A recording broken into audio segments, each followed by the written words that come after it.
Jangan lupa klik subscribe dan aktifkan notifikasi lonceng.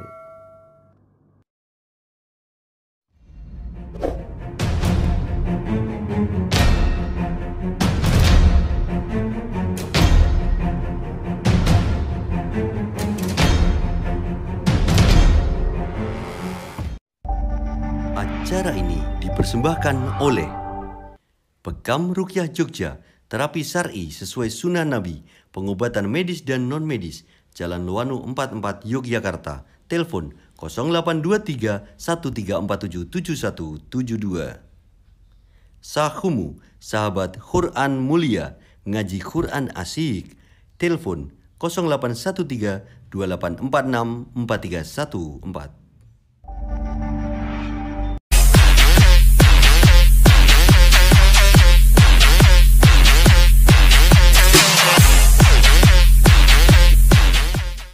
Apa Pak? Onde-onde. Wow. Jelas kayak gini handphone, kayak gini kok tanya apa? Nah, ya tadi kayaknya sibuk. Sibuk sekarang tuh kantorku itu tak gawe melalui handphone. Kalau dulu kan kantor kita harus punya bentuk bentuk fisik. Sekarang kantor tuh istilahnya serba handphone. Oh, pantesan kemarin kantor depannya kantornya ini. Kantor depan kelas. Nah, itu kantin. Oh, iya, kantin. Kantornya Pak Setiawan Iya. itu pakai pola kok cara bukanya itu. Iya, Nah, iya. Orang Kantornya itu pakai pola. Iya, Pakai pakai pola. pola gitu kayak. Biar orang nggak bisa masuk. Malah nggak bisa masuk sendiri juga Iya, ya. saya lupa polanya. Oh, tapi modern loh kantornya. Apa? Gajinya di-download ya, Pak? Iya. Gajinya Biasanya download gitu kadang. Kalau mau makan di kantin ya cuma touchscreen semua. Touchscreen itu. semua. Iya. Oh, berarti touchscreen itu karena modern atau gimana, Pak? Ya, itu idenya dari warung Tegal. Gimana? Jadi kalau touchscreen misalnya ini tek tahu, betul tahu. Tek tempe. Gitu. Coba Idenya warung- dari warung Tegal tuh touchscreen. Berarti misalnya Mas Iwan pengen telur. telur. Mbak oke muni, Bu, ngono iku lah. Berarti metu. Mas Iwan pengen telur, terus Bu. telurnya Mas Iwan keluar. Telurnya warungnya itu. Maksudnya yang telurnya dipesan. Iwan keluar malah Nah, medeni. berarti kemarin Iya. juga Mas Setiawan ini Apa? Gimana? pesan burung. Mas Pak mau undang Pak Said. Mas. Loh, saya tuh sering nggak konsisten Enggak kalau konsisten. kayak Ya cuma orangnya gini. Mas itu karena keakraban, kalau Pak itu profesi. Nah, katanya. iya. Terus piye? Mas atau Pak? Mas Pak. Wah. Itu Mas ya, Mas. Iya. Nah, itu pesen berapa tadi? Telur. Telurnya keluar. Ini pesan burung. Terus burungnya anu besar, Mas. Maksudnya Maksudnya makanannya itu loh burung Iya. darah goreng itu loh. tapi hati-hati loh kalau Iya. makan sekarang. Kenapa? Loh, banyak juga beras plastik dan sebagainya. Lah, Itu iya. misalkan orang-orang yang nggak bertanggung jawab. Kemarin saya makan beras plastik malam, paginya keluar. Apa? Bal pingpong 2, Pak. Wah. Itu ya, beras plastik itu ya. Iya, hati-hati. Saya juga makan gitu, Makan paginya apa? berondong. Opo salah ya, Pak. Itu bola paling populer. Hati-hati. Dondong itu. Nah iya, Dondong Mas itu. Iwan kemarin Iya. belajar sebenarnya banyak banget makannya, paginya keluar, Pak. Apa? Pelempem. Mau 2 meteran ya, Mas ya. melempem. Melempem ya, Bang. Ya di PP Lah banyak iya. melempem. Melempem itu. Itu melempem. Lah ini pelempem ada yang datang nih. Pelem. Sini, Pelem. Waalaikumsalam, Mas. Pelempem nih, Jan. Habis dari kamar mandi Keluar apa? Keluar apa? saya makan beras plastik itu Iya. keluarin dong. Entong. Oh, itu nggak makan beras plastik, memang makan entrong, Pak. Kalau saya juga makan beras plastik kemarin. Iya. Tapi saya bentuk panjang-panjang tuh. Keluarnya selang. Jadi keluar itu anu ini lah ya. Cuci mobil ya. Bagus. Dari mana? Dari mana? Wato. Dari depan tadi, Pak. Kok rame banget itu loh tadi itu saya cerita di sini. Lah kan kantornya Mas Iya. Tiawan kan baru sekarang Baru mobil opening. virtual semua. Wah, ini apa? Grand opening. Grand opening. Nah, enggak apa-apa harus ada hibur-hiburannya. Nah, Jadikan 4 babak, Mas. Loh, lah iya. Iya, itu. Enggak, kalau nanggap jadilan enggak usah pakai babak-babak. Kemarin saya naik sepeda motor itu jatuh mah babak-babak. Kok bisa? Babak-babak sikile itu loh. Oh, jatuh. Enggak usah nanggap jadilan. Oh, berarti nanggap Mas Wanto jatuh, Mas. Ya yo kalau mau Udah ada ngomong, bapaknya. grand opening lagi enggak, Pak? Yang loncat itu. Grand opening ya. Grand bapak yang paling Ya, ya. besar. Ya. Grand saya MC-nya ya, Pak. Iya. Iya. Pembukaan grand opening pabrik dari Bapak Setiawan dimulai. Nah, terus bapak. Terus berarti jatuh-jatuh. Lah kok enggak jatuh? Ya belum. Oh, baru malam Baru mau jatuh. baru mau rencana Jatuhnya jatuh. gimana? Gimana kalau jatuh? Caranya yo Ya mau gayanya apa? Ya terserah. Gayanya mau pesen gaya apa? Yang anu strategis itu. Strategi. Oh, bule gitu lah. Ya. Di kamera kelihatan kan? Kelihatan. Ya. Gimana? Grand opening Pak. Gitu. Sebentar ya. Di TV lain enggak ada loh. Harus belum guling. Mbak yakin di TV lain harus masih duduk baik-baik. Bule. Tapi grand openingnya berhasil Pak? Berhasil. Bagus loh. Berarti di luar negeri ya itu ya? Masa? Berhasil? Wah, jauh banget itu ya. Tenan ya. Kemarin si Pak Bola kan terkenal berhasil. Klub sepak bolanya kan terkenal. Kemarin tuh kalah sama Jepang 10-0. Kok Bisa? Di mana? Kaptennya Tsubasa Osora. Wow. Film kartun itu. Kartun ya Pak ya? Iya. Bagus. Bahasa siapa tadi? Tsubasa. Osora ya. Osora. Nah. Enggak pernah punya TV ya kamu? Enggak, kalau TV-nya Mas Iwan Tsubasa outsourcing. Enggak Osora beda berarti. Kita punyanya kayak komik kok ya. Nah, iya. Jarang. Berarti batu-batu itu kamu. Wah. Anu Itu stand up. Iya itu stand up. Anu kamu itu jangan towo toh Mas. Enggak tahu. Itu komik itu bacaan itu. Oh, cerita iya, itu. iya. Jadi kalau kamu batuk, Iya, itu beli majalah komik itu, Mas. Kamu bakar minum nanti sembuh batuknya. Sepuh ya, batuknya sepuh. Berarti batuknya sepuh loh. Seorang-orang. Jadi kemarin katanya Mas Panto baru jagok di Temagok. Iya. Jagok temagok. Iya. Degan satu mobil Iya. katanya. Kan saya gadekkan itu. Jadi Mas Panto kalau nulis kan M-nya sering hilang. Hilang. Iya. Jagong di Temanggung. Temanggung. Jadinya di WA jadi apa Pak? Jagok di temagok. Nah, saya kan kaget kemarin. Mas kan jagok, jegok kan. Iya. Ya toh. Saya kira udah ganti Terus profesi. ditunggu dengan satu mobil. Suatu Tulisannya degan suatu mobil loh. Siapa yang siapa yang mesen? Mesen aja. Dengan satu mobil. terus tak karaoke ternyata M-nya hilang satu kan. Saya ingin membahagiakan istriku. Jadi? Saya ingin membagikan istriku. Wah. Kan parah banget. Parah. Sampai nyeprot ini. Nyemprot atau Nyemprot. Nyemprot ini bukan nyemprot. Bukan nyemprot, dia nyemprot. Ini loh, saya kadang gini loh. Kita kan kadang sehari-hari ini kadang apa ya terlalu asik bergaulan dan sebagainya. Tapi kadang kita tuh lupa merasakan apa ya kenikmatan dari Allah, termasuk bagaimana merasakan pengaruh Al-Qur'an dalam diri kita gitu. Kan kadang lupa toh. Oh toh. Iya. Nah, Terlalu asik kita ngobrol. itu takutnya. Betul. Itu kamu punya enggak solusi main kita itu ngerti merasakan pengaruh Al-Qur'an dalam kehidupan Itu kita? biasanya yang soleh. Oh lah, wedok berarti. Ini berarti kita cari saja. Cari ustazah. Saya mau jelas istrinya Mas Uut itu kan sering ikut pengajian. Iya. Jadi tanya aja sama istrinya Mas Uut. Kalau solehah itu wedok. Ya Laki-laki. Kalau laki solehu. Teman kita. Teman kita yang selalu bawa nasi kota itu ya. Benar. Tim pembersih dia, tim pembersih. Tim pembersih dia itu. Pokoknya tim ikan sapu-sapu. Nah, dia malah resik. Ada dia resik semuanya. Saya ini kepengin ke tempat punya temen enggak? Nek Mas Utrano enggak? Ada enggak? Enggak ada. Yang Ustad Yang sering ngisi di pengajian istrinya sampean. oh ya bagus itu Pak Ada. yang biasanya ngisi di pengajian itu loh, ibu-ibu RT di Ya. desa ya. Bagus itu Ustadnya. Ya. Itu aja Ya, mbak aku dibongke. beres. Ya. Ini aja Pak. Jangan Oh, itu. jangan itu. Yang ini aja. Oh iya. Itu kan masih sore sok. Iya. Ini dami. Iya. Oh kami Pak. Dami kowe. Ya. Halo. Ya keliru Ya, Pak. ya. Kadang-kadang grogi gitu. Halo, assalamualaikum warahmatullahi wabarakatuh. Ya. Ini teman saya mau belajar Pak Ustadz. Ya. Saged sowan wonten mriku. Ya. Sekejap. Oh, ya. Wong isi pengawasan. Ya. Jam 3. Oh nggih, ya matur nuwun Pak. Nggih. Ya. Jam 3 nanti ditunggu di sana. Jam 3 berapa ini? Lah, waduh. Waktu udah ini luar negeri kok Sore ya. Mau kok sore Jam 3 ngisi pengajian ya sampai jam 5-an, jam berapaan ini? Ya nanti atau nanti WA-an dulu ya. Di WA-an dulu, Pak. dulu. On the way nanti dikabari posisi Ya. terakhir di mana. Oh ya. Ya wes, kita kesana dulu ya Mas. Sana dulu. Ya, monggo. Masih. Assalamualaikum ya. Waalaikumsalam. Ya, thank you loh ini. Enggak jadi salaman. Ya, hati-hati loh, Pak. Ya.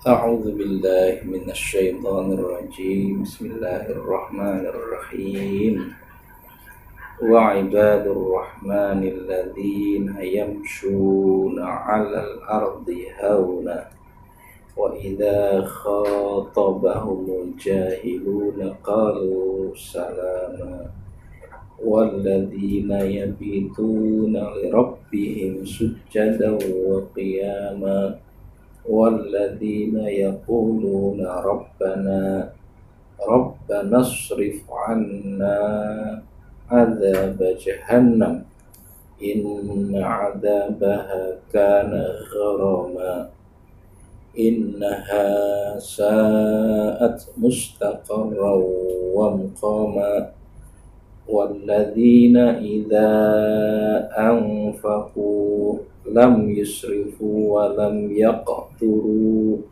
وكان بين ذلك قواما والذين لا يدعون مع الله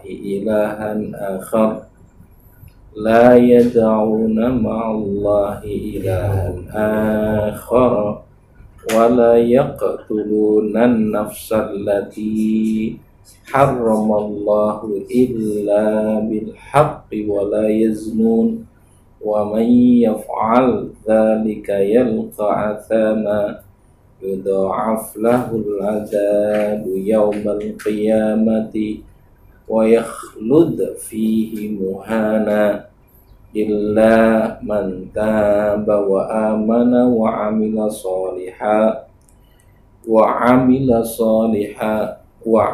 عملا صالحا فأولئك يبدل الله سيئاتهم حسنات وكان الله غفورا رحيما ومن تاب وعمل صالحا فإنه يتوب إلى الله متابا صدق الله العظيم. Assalamualaikum.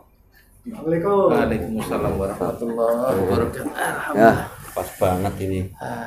Fir. Kamu sini. Nah, biar semua cepat. Ya kamu ketawa kenapa? Ini loh Ustaz. Asik rame. Iya, dari tadi itu kalau kita tuh tukar-tukar tempat duduk ya sama yang perjalanan diangkut gonta-ganti. Kamu depan malah terakhirnya dia nyopir, supirnya di panggung. Wah. Ini sampaikan aja nyampein siapa nih nyampein? Gimana? Saya aja. Oh, ya. Secara umum sih ada yang tanya. Ya, kita monggo Mas Wanto ini. Ya, kalau saya tuh sering mendengarkan tetangga saya yang membaca Al-Qur'an, Pak Ustaz. Bagus. Iya, dan itu pun nanti saya tuh akan merasakan pengaruh Al-Qur'an itu gimana gitu loh Pak Ustaz. Rasanya piye? Kok rasanya itu ayem gitu loh. Itu apakah saya mendengarkan itu dapat pahala juga gitu loh. Iya. Mungkin terus dapat malah pahala. bengok tuh ya. lah ya itu memang. sini. Kamu dibacain Al-Qur'an bengok-bengok. Iya. Oh iya, berarti ada Cepet reaksi. lawang mergone Oh, ada reaksi Ada reaksi. Ada gangguan kan kadang bisa reaksi kalau pas ada gangguan. Ya alhamdulillah pertama ono sing maca Quran Mas Wanto krungu. Krungu, ya. Wong ngrungokke. Ngrungokke. Itu lho Ibu warung. Iya. Ngrungokke wong kamare gur sebelah berarti berarti aku nyatekke ta. Nggih. Lamun krungu ya mungkin kurang perhatiannya mau krungu. Iya. Ya ngrungokne oleh ganjaran. Ya. Karena idza quri'al Qur'an fastami'u lahu wa ansitu la'alakum turhamun. Artinya Mas. Gas. Apa? Saya enggak tahu. Wah. Jadi Iya. kalau Quran sedang dibacakan, terus maca Quran, Iya. ya, fastami'u lahu, maka simaklah baik-baik, ngrungokke dengan penuh perhatian. Ya. Wa ansitu dan diamlah, ya, la'alakum turhamun agar kamu mendapatkan rahmat. Nah, jadi ngrungokke Quran iki pinaringan rahmati Gusti Allah. Ya. Bahkan para ulama mengatakan mendengarkan Quran dengan seksama ganjarannya podo karo sing maca. Itu besar sekali. Dan Quran itu memang punya pengaruh terhadap orang yang mendengarkannya. Ya. Bahkan saya di masa Nabi itu ada orang-orang musyrik, orang-orang kafir itu mendengarkan bacaan Quran pun itu kena pengaruh. Merasakan sesuatu yang aneh, yang tidak seperti ucapan atau kalimat dari manusia. Ada orang musyrik, ada satu namanya sahabat Al-Mughirah, itu ahli dalam masalah bahasa sastra Arab. Dia kemudian setelah Nabi membacakan beberapa ayat Quran, Nabi kemudian pergi, lalu dia mengatakan kepada sesama orang-orang kafir, sungguh yang barusan aku dengar ini bukan kalimat manusia. Aku sudah mengenal seluruh syair-syair Arab dan aku orang yang ahli dalam bidang ini, tidak pernah aku dapati kalimat yang seperti itu. Sama seperti pada masa sekarang itu ada penyanyi jazz Inggris namanya Cat Stevens. Itu pada saat dia dapat hadiah Quran plus ada terjemah dalam bahasa Inggrisnya, itu dia baca walaupun tidak baca teks Arabnya, teks Qurannya, tapi terjemahannya saja. Dia baca itu saja, dia langsung berkomentar, komentarnya sama. Dia mengatakan ini bukan kalimat manusia, ini bukan kata-kata manusia. Jadi luar biasa Al-Quran. Nah, siapa yang mau mendengarkan dengan seksama, lengrungoke tenanan, itu akan mendapatkan pengaruh Quran. Tetapi bukan sekedar memusatkan perhatian dengan alat pendengaran kita, yang juga sangat dibutuhkan adalah hati yang menjadi wadah dari pengaruh tadi. Yang terpengaruh itu kan sebetulnya hatinya. Orang hatinya itu kebak regetan dosa. Dia mendengarkan itu juga tidak segera beriman, seperti di masa jahiliyah tadi Al-Mughirah itu ngerti ini kalimat bukan kalimat manusia, tapi dia tidak langsung beriman karena hatinya kotor dengan dosa dan kesyirikan. Maka agar Quran itu memberikan pengaruh pada diri kita itu, satu, pusatkan perhatian, dua, hati dalam kondisi yang bersih, gitu kan. Yang ketiga, hilangkan penghalang. Yang menghalangi pengaruh itu apa? Dosa yang dilakukan, kemudian kesibukan kepada hal-hal yang bisa melemahkan atau menghilangkan perhatian kita kepada Al-Quran. Nah, kalau itu dilakukan, maka pengaruh Quran akan kita rasakan. Ngerasaki pengaruh Quran itu dari mulai tadi hatinya rosotana. Lebih dari itu kemudian apalagi kalau kita paham maknanya, itu akan mempengaruhi pola berpikir kita, sikap dan cara pandang kita, lalu perilaku kita juga akan menjadi berubah. Lalu kualitasnya bukan hanya kualitas ke pribadi individu, tapi sampai pada kualitas sosial juga bisa berubah karena Quran. Ini kenyataan sejarah. Kenyataan sejarah itu kan masyarakat Arab sebelum Quran itu didakwahkan dan setelahnya beda sekali. Masyarakat jahiliyah menjadi masyarakat yang Islam. Masyarakat yang jauh dari peradaban yang mulia menjadi masyarakat yang penuh dengan peradaban yang sangat mulia. Jadi itu pengaruh Quran dan selalu akan sama kalau diterapkan hal-hal yang sama. Nanti kita lanjut lagi. Mas Iwan yang mengantarkan ke komersial break. Monggo silakan. Iya. Masih banyak yang belum diutarakan oleh Pak Ustadz Sigit Yulianto tentang merasakan pengaruh Al-Quran. Harap bersabar dulu, kita kembali lagi setelah yang berikut ini.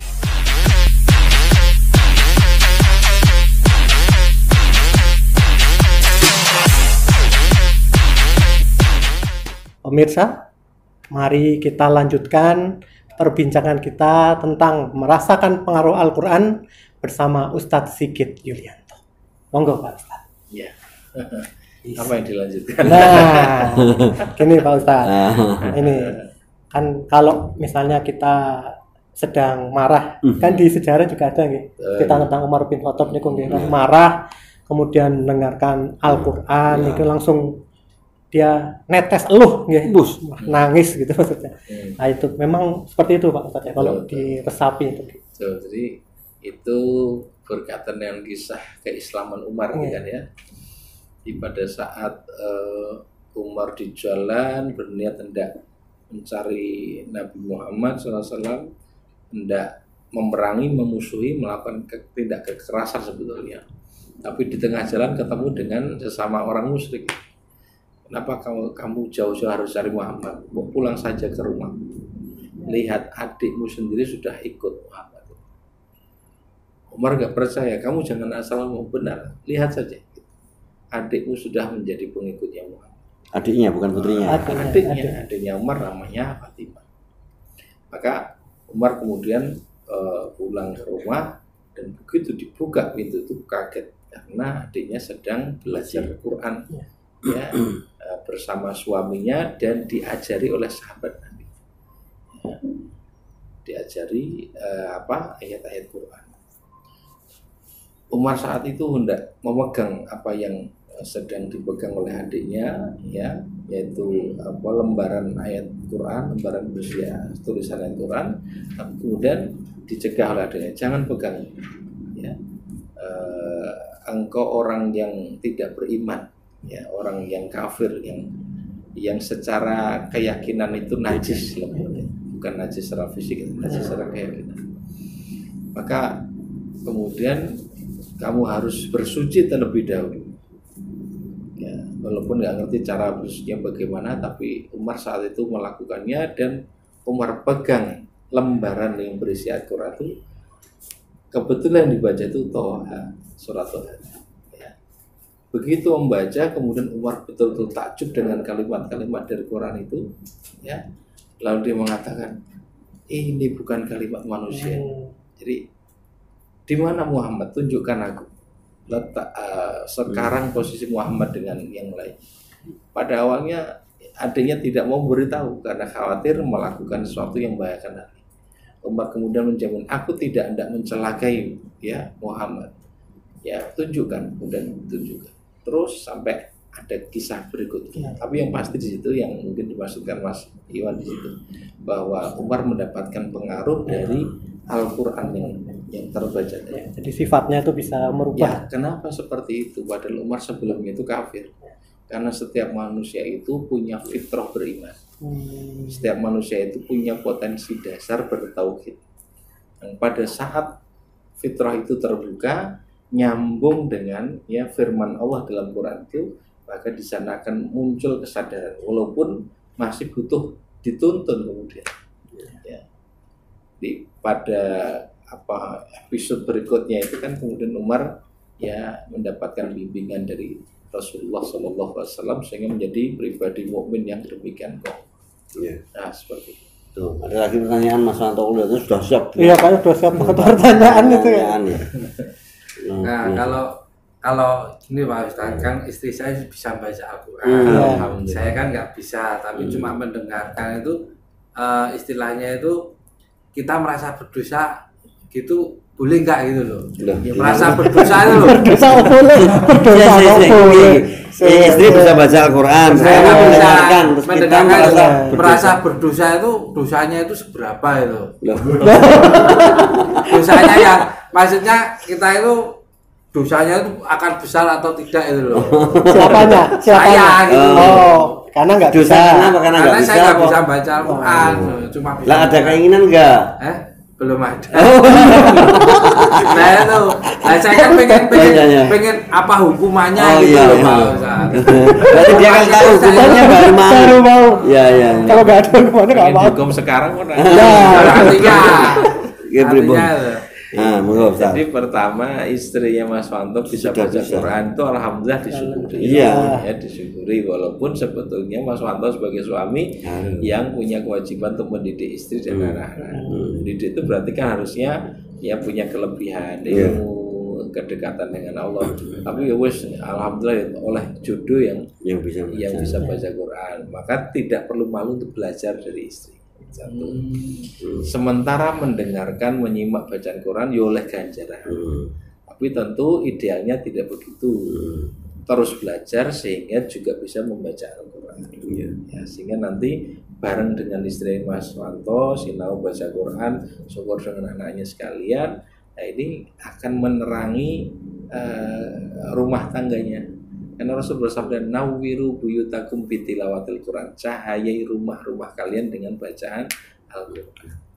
Ya, karena dengan begitu kita dapat cahaya itu kan menerangi, berfungsi untuk bisa mengetahui keadaan yang sebenarnya. Quran jadi cahaya. Ya.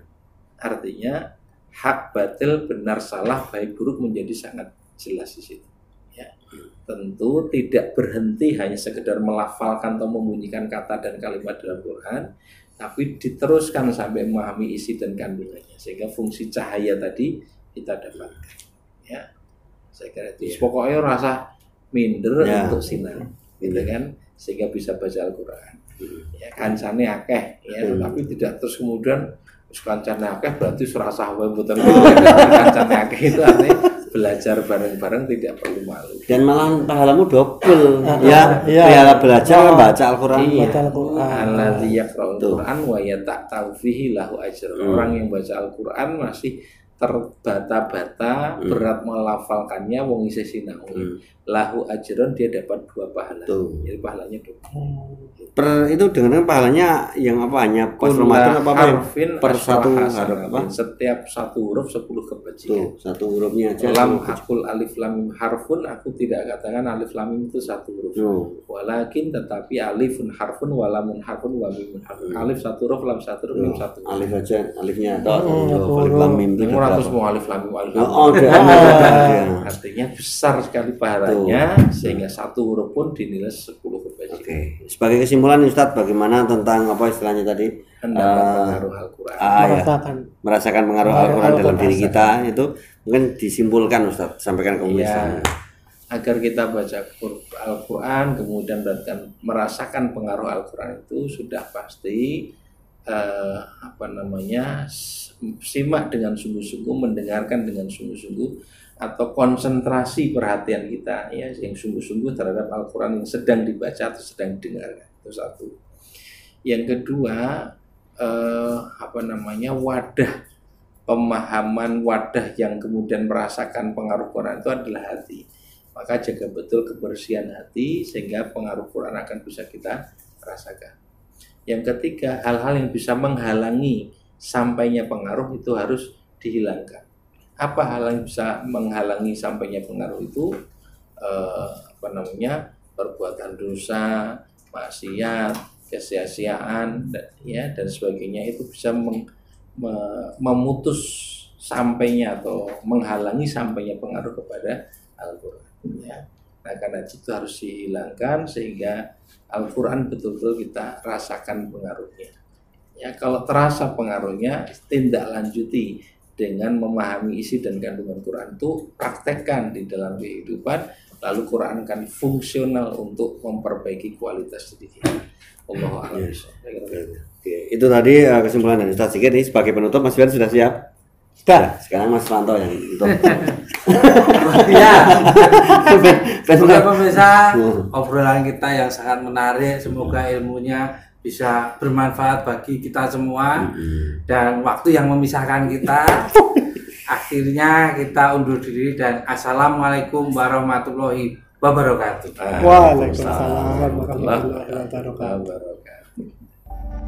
Acara ini dipersembahkan oleh Pekam Ruqyah Jogja, terapi syar'i sesuai sunnah Nabi, pengobatan medis dan non-medis, Jalan Luwanu 44 Yogyakarta. Telepon 0823 1347 7172. Sahumu, sahabat Quran mulia, ngaji Quran asik. Telepon 0813 2846 4314.